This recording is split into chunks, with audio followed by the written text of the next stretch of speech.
खलीलुर रहमान कमर 2 टके का मर्द। आमना नामी लड़की से हुआ आमना सामना, फिर उसके बाद न शुभ रही ना ही कामना। टेलीविज़न पर बैठकर बज़ाहिर औरतों के हकूक़ और इज़्ज़त पर बड़े बड़े भाषण देने वाला, अंदर से निकला वही बुढ़ा थरकी साला। अपनी ओछी हरकतों से आए रोज़ वायरल होने का शौकीन, खुद साख्ता दानश्वर।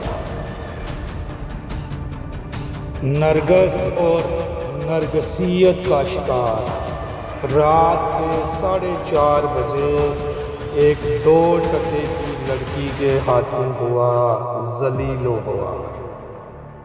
बकौल मौसूफ के उनको मारा गया, पीटा गया, उनका सब कुछ छीन लिया गया, यानी इज्जत लूट ली गई।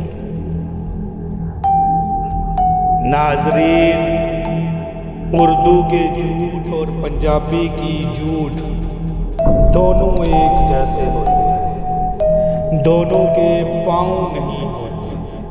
हम तो कहेंगे ना खुदा ही मिला ना विसाले सनम, ना इधर के रहे ना उधर के रहे।